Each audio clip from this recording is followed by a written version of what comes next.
Welcome to the Afterspin, opinions from thought leaders in our state. I'd like to ask Susan Roberts and Michael Bitzser, our two professors of political science. The climate in our state has grown hyperpartisan and nasty in recent years. Do you have any hope it's going to get any better? And what recommendations would you make to try to improve political relationships in our state? Susan, I'll start with you. Well, there's no doubt it's become more partisan, hyper-partisan, polarized. I think if we look back, there were really punctuations in which we haven't had very pleasant politics. When you look at the Helms-Gantt race and some other instances, I think that we could look at, Republican, Democrat, conservative, liberal, the state-controlled Republican legislature has been something that pushed some hot-button issues farther to the right that I think aggravated the situation. When you look at HB 2, you look at same-sex marriage, you look at restrictions on abortion, look at issues about, one side says voter protection, the other says voter suppression. And so I think those issues really lay the groundwork. I really think that there was a line from the Atlantic that I've referred to in giving some talks, and it was in 2016, I think April 2016. And it said, Trump didn't cause the chaos caused Trump. And I think it would really be mistaken to say, if Trump is no longer president, everything goes back and it's happy days again. I don't know. I wish I could give you a definitive answer about how to curb this, but North Carolina is still divided. We look at the numbers, Democrat, undecided, unaffiliated, Republicans. I don't know that that's likely to change anytime soon. And I think when you have that, it's just fodder. So I think we're not immune from the impact of all the other states. And I think the state legislature and some of the measures that they got passed are things that inflame voters on the left or the Democrats. And I don't know that that's going to change unless the state legislature changes. Well, Michael, dovetailing on that just for a second, I do think that has been a factor. But we used to have, even though there were political differences and the two sides, had different positions, there was a more collegial kind of atmosphere in North Carolina for many, many years. I remember when my dad served in the legislature, and the Republicans and the Democrats would get together and go out to dinner at night and talk amongst each other and work together. What do you need to get this bill passed? Here's what I need. Why have we lost the collegiality? Why have we lost this feeling that we are all in this together? We may have different ways to get there, but we're all in it together. I think a couple of things. First and foremost, you're talking about the Ronald Reagan, Tip O'Neill approach. They would duke it out in terms of policy issues and then have a drink afterwards and be able to socialize.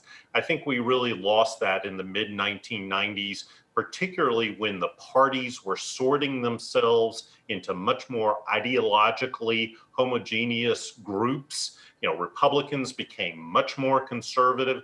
Democrats moved to the left, became more liberal, not as liberal as the Republican Party became conservative.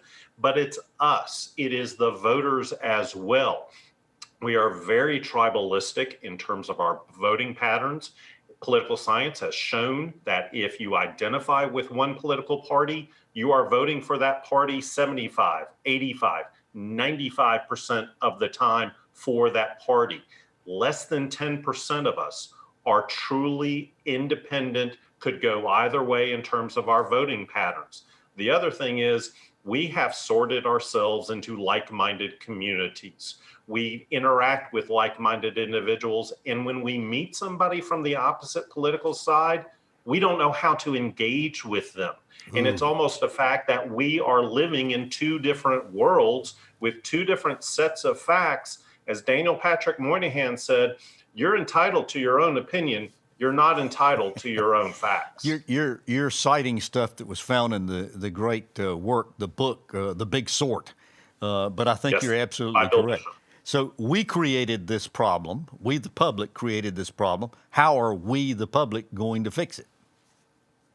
I'm like Susan. I wish I knew, and it is something that troubles me as not just a political scientist, but as an American citizen, and as part of this grand experiment in self-governance. I feel very concerned about us moving forward. I'm not real sure how we fix it, to be quite candid. I wrote a column about this this week. George Washington once said, I think it was in 1795 or something like that, that this government that we formed was the last great experiment. And I think a lot of people would say to you that they think that it is under siege so far as that's concerned. On our show last week, John Hood said he thought a good first step would be term limits, both on a state and national level. Susan, give us your reaction to that. Well, I used to say to my class, we can term limit any elected official at any time. We just vote them out of office. Well, you say that, but that really doesn't happen. The incumbents win all the time. Well, and I've changed that given, what is widespread, not just in North Carolina, but gerrymandering. So the districts are designed for the office holder. And I do believe that might be a solution. If you look at the founders, they really debated what they call rotation in office. And I've given it some reconsideration, given that I first thought it was big money in politics and that was the big evil. And now I think it might be gerrymandering. And I can't talk about term limits without talking about gerrymandering. I will add this. I don't think, my personal opinion is, people have the latitude. Like the Senate has 2 years in the middle that they can vote for the public good, so to speak, and they're not campaigning and they're not fulfilling promises. Term limits for the Supreme Court, challenge me, and I'm not sure that I think that's a very good idea, because people do evolve, opinions evolve, and the context change. Good observations. Michael, term limits, particularly as it relates to we've got people in the General Assembly that have been serving 15, 20, 30 years, and they're just entrenched. And to Susan's point, the incumbent gets reelected just almost an inordinate percentage of the time. Term limits, gerrymandering, would these be two great steps? Any others? I think certainly, looking at gerrymandering, but again, I would go back to the fact that just because you're drawing lines does not discount the fact that we are living in sordid communities. In terms of some of the research that I'm looking at, 2/3 of the precincts vote for one party 60% or greater. Wow. And so that is a dynamic that you can't change unless we change. When it comes to term limits, some of the political science research says that if you impose term limits on elected officials, guess who grows in strength and power? Lobbyists. Those are the people that are always there, that always have the influence. And when new members come in, who do they rely on? The people who are the experts, and those typically tend to be special interest groups. Yeah, it does give more power to, for instance, legislative staff in our General Assembly in North Carolina. But I think somehow or another we're going to have to figure out ways of new faces, new ideas, and new conversations. And I personally feel like term limits might help along those lines. It'll be interesting to see how we can have further discussion about this going forward. I thank you for watching the After Spin. We'll have more video all during the week on ncspin.com.